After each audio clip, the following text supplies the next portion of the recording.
नमस्कार। दोपहर समाचार में आपका स्वागत है।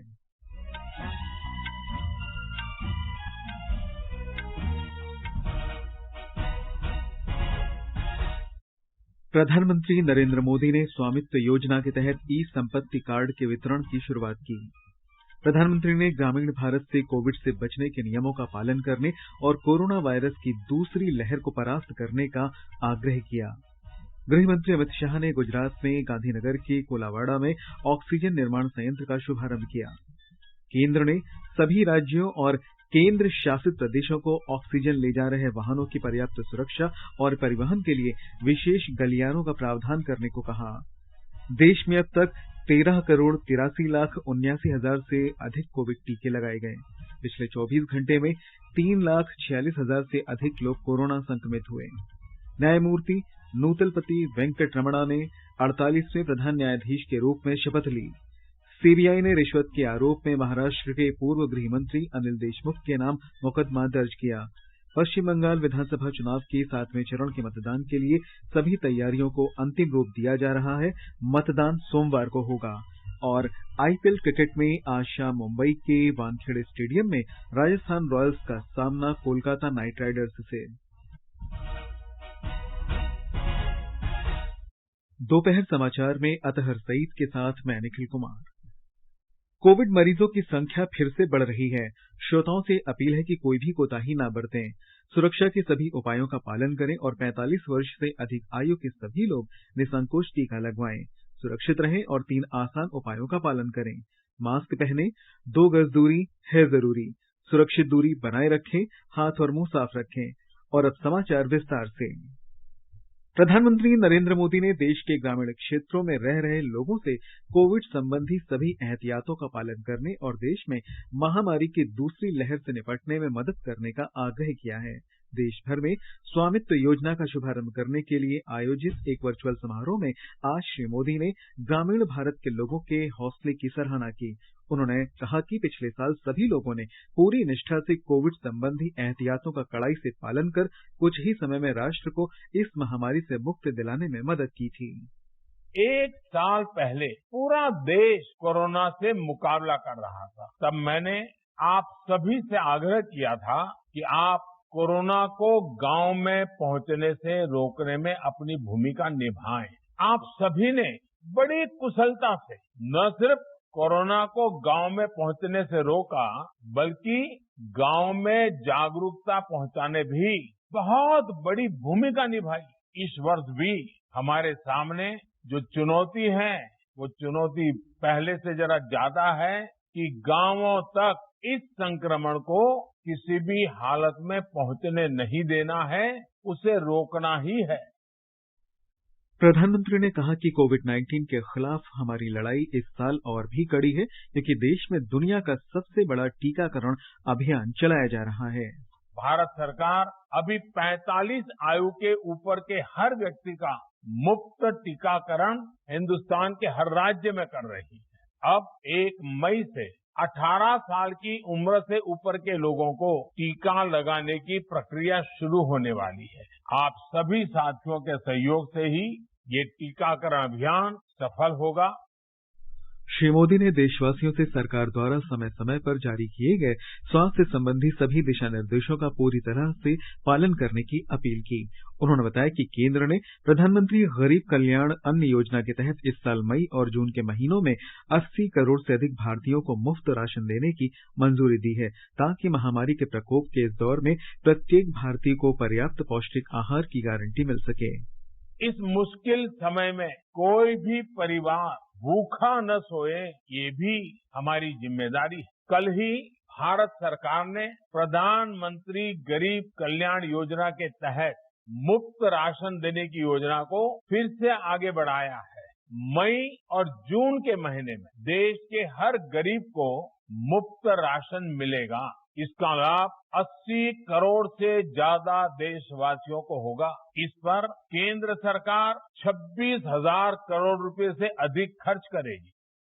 श्री मोदी ने कोविड-19 से निपटने के लिए सभी पंचायतों से दवाई भी कड़ाई भी के मंत्र का पालन करने का आग्रह किया। प्रधानमंत्री ने विश्वास व्यक्त किया कि ग्रामीण भारत महामारी को जबरदस्त टक्कर देगा और बहुत ही जल्द इसके प्रकोप से उबर कर सामने आएगा।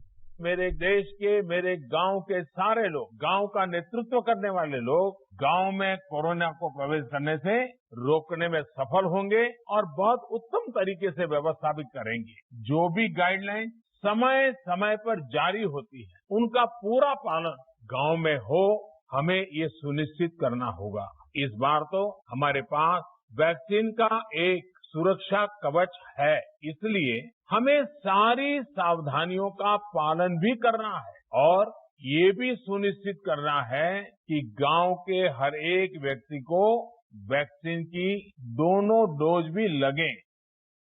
ग्राम पंचायतों के महत्व का जिक्र करते हुए प्रधानमंत्री ने कहा कि देश अपनी प्रत्येक नीति और प्रयास में गांवों को केंद्र में रखकर आगे बढ़ रहा है। उन्होंने इस बात पर जोर दिया कि केंद्र आधुनिक भारत के गांवों को पूरी तरह आत्मनिर्भर बनाना चाहता है। हमारा प्रयास है कि आधुनिक भारत के गांव समर्थ हो, आत्मनिर्भर हो। इसके लिए पंचायतों की भूमिका को बढ़ाया जा रहा है, पंचायतों को नए अधिकार दिए जा रहे हैं, पंचायतों को डिजिटल बनाने के लिए हर गांव को फाइबर नेट से जोड़ने का काम भी तेजी से चल रहा है। आज हर घर को शुद्ध जल देने के लिए चल रही जल जीवन मिशन जैसी बड़ी योजना की जिम्मेदारी पंचायतों को सौंपी गई है।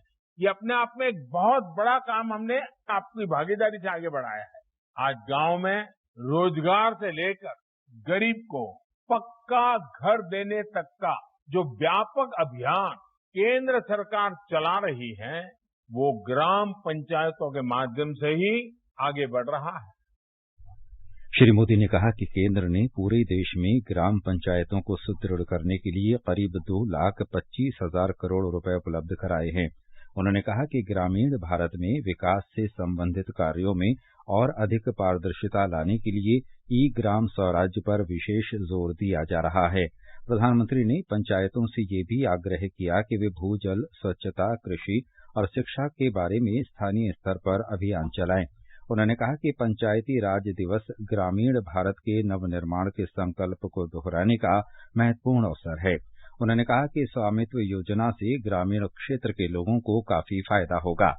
प्रधानमंत्री ने कहा कि इस योजना के तहत जमीन के मालिकों के वास्तविक भू क्षेत्र के आकलन के लिए पहली बार ड्रोन टेक्नोलॉजी का इस्तेमाल किया गया है।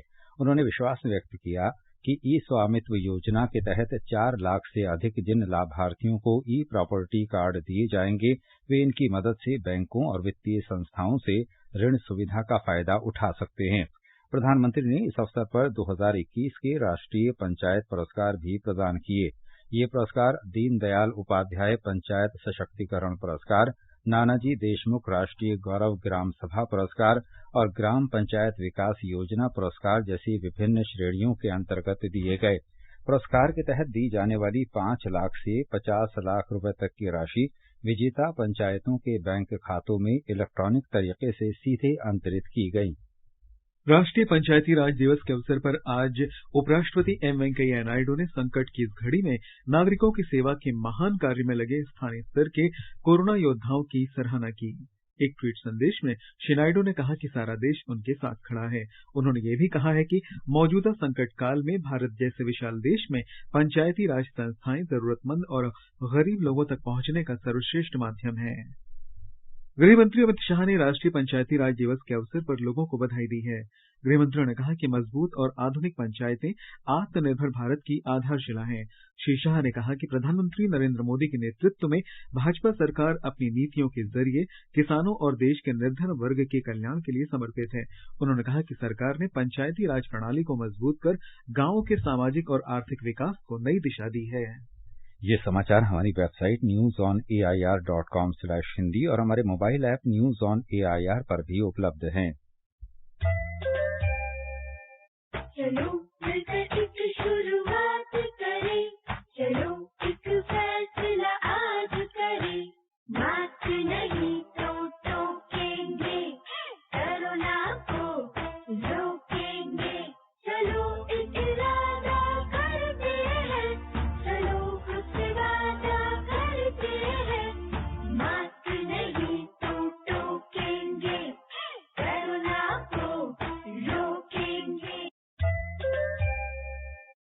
दोपहर समाचार में आपका फिर स्वागत है। केंद्रीय गृह मंत्री अमित शाह ने आज गुजरात में गांधीनगर के कोलाबाड़ा गांव में ऑक्सीजन निर्माण संयंत्र का शुभारंभ किया। इस अवसर पर श्री शाह ने कहा कि राज्य में ऑक्सीजन विनिर्माण अन्य राज्यों की तुलना में बेहतर है, क्योंकि गुजरात औद्योगिक राज्य है। उन्होंने कहा कि गुजरात ने कई अन्य राज्यों को ऑक्सीजन की आपूर्ति की है और अच्छा उदाहरण प्रस्तुत किया है। गृहमंत्री ने कहा कि पीएम केयर्स फंड से देश भर में ऑक्सीजन निर्माण के लिए 100 संयंत्र लगाने की मंजूरी दी गई है। इनमें से 11 गुजरात में होंगे, जो शीघ्र चालू हो जाएंगे। ब्यौरा हमारे संवाददाता से। केंद्रीय गृह मंत्री श्री अमित शाह द्वारा आज शुरू किए गए ऑक्सीजन प्लांट से कोलाबाड़ा आयुर्वेदिक अस्पताल में भर्ती कोविड मरीजों को ऑक्सीजन की आपूर्ति होगी। इस वक्त अस्पताल में कोविड के 66 मरीजों का उपचार चल रहा है, जिन्हें इस प्लांट से ऑक्सीजन मिलेगी। इस प्लांट से प्रति मिनट 280 लीटर ऑक्सीजन बनेगा, जो इस कोलाबाड़ा अस्पताल के 200 मरीजों की पूरी क्षमता के लिए भी पर्याप्त होगा। Pressure swing absorption PSA technology आधारित यह प्लांट सामान्य हवा में से लगातार ऑक्सीजन उत्पादन करता रहेगा। श्री शाह ने कहा कि सरकार ने ऑक्सीजन के बड़े सिलेंडर भी रखे हैं, जिससे कभी कोई प्लांट के कार्य न करने की स्थिति में तुरंत आपूर्ति की जा सके। इस बीच गुजरात में पिछले 24 घंटों में कोविड संक्रमण के 13,804 नए मामले दर्ज हुए। राज्य में सक्रिय मामलों की कुल संख्या 1 लाख के आंकड़े को पार कर गई है। योगेश पंड्या, आकाशवाणी समाचार, अहमदाबाद। केंद्र ने सभी राज्यों और केंद्र शासित प्रदेशों को ऑक्सीजन ले जा रहे वाहनों की पर्याप्त सुरक्षा सुनिश्चित करने तथा परिवहन के लिए विशेष कॉरिडोर का प्रावधान करने के लिए पत्र लिखा है। गृहमंत्री अमित शाह ने कल कोविड स्थिति की समीक्षा की और चिकित्सा ऑक्सीजन की आपूर्ति बढ़ाने के उपायों का निर्देश दिया। एक विशेषज्ञ समूह विभिन्न राज्यों और केंद्र शासित प्रदेशों को ऑक्सीजन आवंटन तर्कसंगत बनाने तथा इसके परिवहन में तेजी लाने के उपाय कर रहा है। केंद्र सरकार ने केवल कुछ अनिवार्य सेक्टरों को छोड़कर अन्य सभी उद्योगों के लिए ऑक्सीजन की आपूर्ति पर पाबंदी लगा दी है। रक्षा मंत्री राजनाथ सिंह ने देश में कोविड-19 की मौजूदा स्थिति से निपटने के लिए रक्षा मंत्रालय के प्रयासों के आकलन के लिए समीक्षा बैठक की। उन्होंने देश में ऑक्सीजन और अन्य आवश्यक वस्तुओं की ढुलाई के समय को कम करने के लिए भारतीय वायुसेना के इंतजामों का जायजा लिया। इस बीच C-17 विमान 4 क्रायोजेनिक ऑक्सीजन टैंक लाने के लिए आज सिंगापुर के चांगी हवाई अड्डे पहुंच गया। इन्हें आज शाम पश्चिम बंगाल के पानागढ़ हवाई अड्डे पर उतारा जाएगा। केंद्रीय अप्रत्यक्ष कर और सीमा शुल्क बोर्ड ने अपने सभी क्षेत्रीय कार्यालयों को निर्देश दिया है कि वे कोविड संबंधी सामग्री और उपकरण की सभी खेपों को प्राथमिकता के आधार पर कस्टम संबंधी स्वीकृति प्रदान करें। इस कदम का उद्देश्य ये सुनिश्चित करना है कि महामारी से निपटने में काम आने वाली सभी जरूरी सामग्री, जीवन रक्षक दवाएं और अन्य सामान जल्द से जल्द लाभार्थियों तक पहुंच जाएं। आगे बढ़ने से पहले मुख्य समाचारों पर एक नजर। प्रधानमंत्री नरेंद्र मोदी ने स्वामित्व योजना के तहत ई संपत्ति कार्ड के वितरण की शुरुआत की। प्रधानमंत्री ने ग्रामीण भारत से कोविड से बचने के नियमों का पालन करने और कोरोना वायरस की दूसरी लहर को परास्त करने का आग्रह किया। गृह मंत्री अमित शाह ने गुजरात में गांधीनगर के कोलाबाड़ा में ऑक्सीजन निर्माण संयंत्र का शुभारंभ किया। केंद्र ने सभी राज्यों और केंद्र शासित प्रदेशों को ऑक्सीजन ले जा रहे वाहनों की पर्याप्त सुरक्षा और परिवहन के लिए विशेष गलियारों का प्रावधान करने को कहा। देश भर में अब तक 13,83,79,000 से अधिक कोविड टीके लगाए गए। पिछले 24 घंटे में 3,46,000 से अधिक लोग कोरोना से संक्रमित हुए। न्यायमूर्ति नूतलपति वेंकटरमणा ने 48वें प्रधान न्यायाधीश के रूप में शपथ ली। सीबीआई ने रिश्वत के आरोप में महाराष्ट्र के पूर्व गृह मंत्री अनिल देशमुख के नाम मुकदमा दर्ज किया। पश्चिम बंगाल विधानसभा चुनाव के 7वें चरण के मतदान के लिए सभी तैयारियों को अंतिम रूप दिया जा रहा है। मतदान सोमवार को होगा। आईपीएल क्रिकेट में आज शाम मुंबई के वानखेड़े स्टेडियम में राजस्थान रॉयल्स का सामना कोलकाता नाइट राइडर्स से। देश भर में अब तक कोविड के 13,83,79,000 से अधिक टीके लगाए जा चुके हैं। पिछले 24 घंटों में 3,46,000 से अधिक लोगों में कोविड संक्रमण की पुष्टि हुई। इसके साथ ही संक्रमित लोगों की संख्या 66,10,481 हो गई है। कल 2,19,000 से अधिक रोगी ठीक हुए। अब तक 1,38,67,997 मरीज ठीक हो चुके हैं। स्वस्थ होने की दर 83.49% है। कल 2,600 लोगों की मौत हुई और अब तक कुल 1,89,544 लोगों की कोविड से मौत हो चुकी है। इस समय 25,52,940 मरीजों का उपचार हो रहा है। केंद्र शासित प्रदेश जम्मू कश्मीर में कल कोविड के 1,937 नए मामलों की पुष्टि हुई है, जबकि इस दौरान 19 लोगों की मौत भी हुई है। हमारे संवाददाता ने बताया है कि प्रशासन कोविड संबंधी दिशा निर्देशों का कड़ाई से पालन कराने के लिए हर संभव प्रयास कर रहा है।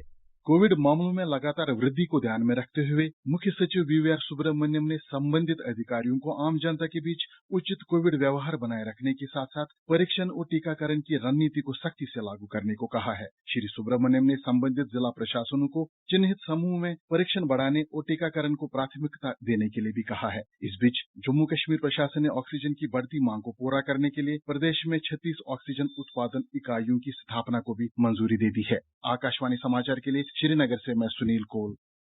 उत्तराखंड सरकार ने 18 वर्ष से अधिक आयु के सभी नागरिकों को निःशुल्क कोविड टीका लगाने का फैसला किया है।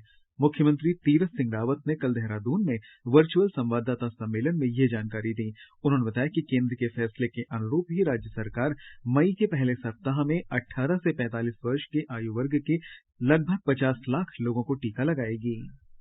छत्तीसगढ़ में कोविड के 17,397 नए मामले सामने आए हैं। इसके साथ ही राज्य में अब तक 6,22,965 कोरोना मरीजों की पुष्टि हो चुकी है। इस समय राज्य के विभिन्न अस्पतालों और होम क्वारंटीन में 1,23,479 मरीजों का इलाज चल रहा है। एक रिपोर्ट। छत्तीसगढ़ के मुख्यमंत्री भूपेश बघेल ने कोविड संक्रमण के इस दौर में किसी भी अप्रिय घटना को रोकने के लिए कलेक्टरों से कहा है कि वे अपने जिले के सभी शासकीय और निजी अस्पतालों में अग्नि सुरक्षा के साथ ही ऑक्सीजन आपूर्ति की व्यवस्था का निरीक्षण करें और यह सुनिश्चित करें कि अस्पतालों में आग से सुरक्षा से संबंधित सभी सावधानियों का पालन हो रहा है। इसी तरह जिन अस्पतालों में ऑक्सीजन आपूर्ति की व्यवस्था है वहां भी यह सुनिश्चित किया जाए कि आपूर्ति में कोई तकनीकी कमी तो नहीं है। इस बीच छत्तीसगढ़ में कोरोना संक्रमण के फैलाव को रोकने के लिए राज्य शासन द्वारा आंगनबाड़ी कार्यकर्ताओं और शिक्षकों के साथ ही वन विभाग के कर्मचारियों की भी मदद ली जा रही है। कई जिलों में वन विभाग के दल होम आइसोलेशन में रह रहे मरीजों की निगरानी के साथ ही कोविड जांच और टीकाकरण कार्य में भी जिला प्रशासन की मदद कर रहे हैं। वहीं आंगनबाड़ी कार्यकर्ता घर घर जाकर लोगों को कोविड टीका लगाने के लिए प्रेरित करने के साथ ही बच्चों को रेडी टू ईट पौष्टिक आहार का वितरण भी कर रही हैं। विकल्प शुक्ला, आकाशवाणी समाचार, रायपुर। महाराष्ट्र में कोरोना की श्रृंखला को तोड़ने के उद्देश्य से मुंबई सहित राज्य के अन्य भागों में कई प्रयास किए जा रहे हैं। एक रिपोर्ट। कोविड मरीजों की बढ़ती संख्या के मद्देनजर मुंबई और महाराष्ट्र के अन्य हिस्सों में स्थित राष्ट्रीयकृत बैंकों के समय में बदलाव किया गया है। बैंक कर्मचारियों को कोविड-19 संक्रमण से बचाने के लिए बैंकर्स की राज्य स्तरीय समिति ने इस बारे में निर्णय लिया है। इस निर्णय के अनुसार 30 अप्रैल तक राज्य के बैंक खाता धारकों के लिए सुबह 10 से दोपहर 2 बजे तक काम करेंगे। साथ ही मुंबई के क्षेत्रीय पासपोर्ट कार्यालय ने शुक्रवार से सभी पासपोर्ट कार्यालय और डाकघर पासपोर्ट सेवा केंद्रों को बंद रखने का निर्णय लिया है। इस निर्णय के अनुसार 30 अप्रैल तक यह कार्यालय बंद रहेंगे। पासपोर्ट कार्यालय ने आवेदकों से वेब पोर्टल का उपयोग कर दोबारा अपॉइंटमेंट लेने का अनुरोध किया है। इसी बीच मुंबई नगर निगम के आयुक्त इकबाल सिंह चहल ने कहा है कि लक्षण पाए जाने वाले कोविड रोगियों को एक विस्तृत जांच के बाद ही अस्पताल के बिस्तर आवंटित किए जाएंगे। इसके लिए उन्होंने 10 टीमों के गठन के लिए आदेश जारी किए हैं। माधुरी पांगे, आकाशवाणी समाचार, मुंबई। मध्य प्रदेश के सभी जिलों के ग्रामीण इलाकों में किल कोरोना अभियान का दूसरा चरण आज से 9 मई तक शुरू किया जा रहा है। इस चरण में कोरोना संक्रमण की श्रृंखला को तोड़ने के लिए चिकित्सा टीमें कोविड के मरीजों की बढ़ती संख्या वाली हॉटस्पॉट जगहों पर जाकर बुखार के लक्षणों वाले संभावित कोरोना मरीजों की जांच करेंगी। ब्यौरा हमारे संवाददाता से। प्रदेश में कोरोना संक्रमण को समाप्त करने के लिए और घर घर जाकर संभावित रोगियों की पहचान कर उपचार की व्यवस्था सुनिश्चित करने के लिए किल कोरोना अभियान द्वितीय प्रारंभ किया जा रहा है। इस अभियान में प्रशिक्षित दल गांव-गांव जाकर सर्वे करेंगे। पंचायत और ग्रामीण विकास विभाग, आंगनबाड़ी कार्यकर्ता और स्वास्थ्य विभाग का अमला प्रभावित लोगों को मेडिकल किट उपलब्ध करवाएगा। प्रदेश में योग से निरोग कार्यक्रम भी आरंभ किया गया है। कार्यक्रम में लोगों की रोग प्रतिरोधक क्षमता बढ़ाने के लिए गतिविधियां संचालित की जाएंगी। इस बीच प्रदेश में कल 13,590 नए कोविड मामले सामने आए हैं। वहीं 74 रोगियों की संक्रमण से मृत्यु हुई है। मरने वालों की संख्या बढ़कर 4,937 हो गई है। पूजा पीवर्धन, आकाशवाणी समाचार, भोपाल। राष्ट्रीय राजधानी दिल्ली में कोविड के बढ़ते रोगियों के कारण अस्पतालों में ऑक्सीजन की कमी होने से स्थिति गंभीर बनी हुई है। कल इस संक्रमण से 348 मरीजों की मौत हुई। एक दिन में इस महामारी से मरने वालों की ये अब तक की सबसे अधिक संख्या है। दिल्ली में पिछले 24 घंटों के दौरान 24,331 लोगों में कोरोना संक्रमण की पुष्टि हुई। एक रिपोर्ट। फरवरी में बंद किए गए दक्षिणी दिल्ली के सबसे बड़े कोविड देखभाल केंद्रों में से एक को फिर से शुरू करने के लिए गृह मंत्रालय ने आईटीबीपी को तैनात किया है। इस हफ्ते की शुरुआत में डीआरडीओ ने धौला कुआं के पास सरदार वल्लभ भाई पटेल कोविड अस्पताल को 250 आईसीयू वेंटिलेटर बेड के साथ फिर से खोल दिया। कोविड-19 मामलों में गिरावट के बाद फरवरी में अस्पताल को बंद कर दिया गया था। इसमें 1000 मरीजों की भर्ती करने की क्षमता है। सशस्त्र सेना चिकित्सा सेवा ने इस सेंटर पर डॉक्टर, सुपर स्पेशलिस्ट और पैरामेडिकल स्टाफ की तैनाती की है। पिछले साल यहाँ 294 डॉक्टर और स्वास्थ्य सेवा कर्मियों को लगाया गया था, लेकिन इस साल इस संख्या को बढ़ाकर 378 कर दिया गया है। बुरारी में संत निरंकारी आश्रम में 1000 बिस्तर वाला कोविड देखभाल केंद्र भी लगभग तैयार है और अगले कुछ दिनों में उपलब्ध कराया जाएगा। आकाशवाणी समाचार के लिए दिल्ली से मैं सुपर्णा सैकिया।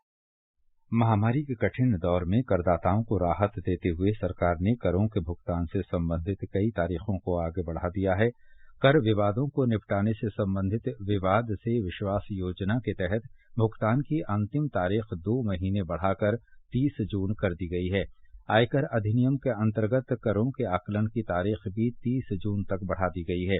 वित्त मंत्रालय ने कहा है कि करदाताओं, कर विशेषज्ञों और अन्य संबद्ध पक्षों से समय समय पर मिले अनुरोधों को ध्यान में रखते हुए तारीखें आगे बढ़ाई गई हैं। ये समाचार आकाशवाणी से प्रसारित किए जा रहे हैं। ताज़ा समाचार जानने के लिए आप हमारे Twitter handle @AIR News Hindi को फॉलो कर सकते हैं। ये आकाशवाणी है। न्यायमूर्ति एन वेंकट रमणा ने आज भारत के 48वें प्रधान न्यायाधीश के रूप में शपथ ग्रहण की। राष्ट्रपति रामनाथ कोविंद ने राष्ट्रपति भवन में आयोजित सादे समारोह में उन्हें पद की शपथ दिलाई। उन्होंने न्यायमूर्ति शरद अरविंद बोबड़े का स्थान लिया है, जिनका कार्यकाल कल पूरा हो गया। न्यायमूर्ति रमणा करीब 16 महीने तक इस पद पर बने रहेंगे और अगले साल 26 अगस्त को सेवानिवृत्त होंगे। समारोह में उपराष्ट्रपति एम वेंकैया नायडू, प्रधानमंत्री नरेंद्र मोदी, लोकसभा अध्यक्ष ओम बिरला, कानून मंत्री रविशंकर प्रसाद, उच्चतम न्यायालय के न्यायाधीश और कई वरिष्ठ अधिकारी उपस्थित थे। एक रिपोर्ट। 27 अगस्त 1957 को आंध्र प्रदेश के कृष्णा जिले के पोन्नावरम गांव में जन्मे न्यायमूर्ति एन.वी. रमन्ना ने फरवरी 1983 में वकालत शुरू की थी। जून 2000 में उन्हें आंध्र प्रदेश उच्च न्यायालय के स्थायी न्यायाधीश के रूप में नियुक्त किया गया। मार्च 2013 से मई 2013 तक वहां कार्यवाहक मुख्य न्यायाधीश के रूप में कार्य किया। न्यायमूर्ति रमन्ना सितंबर 2013 में दिल्ली उच्च न्यायालय के मुख्य न्यायाधीश बने। फरवरी 2014 में उन्हें उच्चतम न्यायालय के न्यायाधीश नियुक्त किया गया था। इसी महीने के पहले सप्ताह में राष्ट्रपति रामनाथ कोविंद ने उनकी नियुक्ति को मंजूरी दी थी। अनुपम मिश्र, आकाशवाणी समाचार, दिल्ली। केंद्रीय अन्वेषण ब्यूरो सीबीआई ने महाराष्ट्र के पूर्व गृह मंत्री अनिल देशमुख और कुछ अन्य अज्ञात व्यक्तियों के खिलाफ मुंबई शहर में बार तथा रेस्टोरेंटों से खुफिया अपराध शाखा की मदद से कथित जबरन धन वसूली का मामला दर्ज किया है। सीबीआई इस मामले में देशमुख के विभिन्न ठिकानों की तलाशी ले रही है। अनिल देशमुख को उस समय सरकार से इस्तीफा देना पड़ा था जब बंबई उच्च न्यायालय की खंडपीठ ने उनके खिलाफ प्रारंभिक जांच शुरू करने का आदेश दिया। अदालत ने सीबीआई को इस बात की भी छूट दी थी कि अगर वो चाहे तो देशमुख के खिलाफ एफआईआर दर्ज कर सकती है। पश्चिम बंगाल में विधानसभा चुनाव के 7वें चरण में सोमवार को होने वाले मतदान की तैयारियों को अंतिम रूप दिया जा रहा है।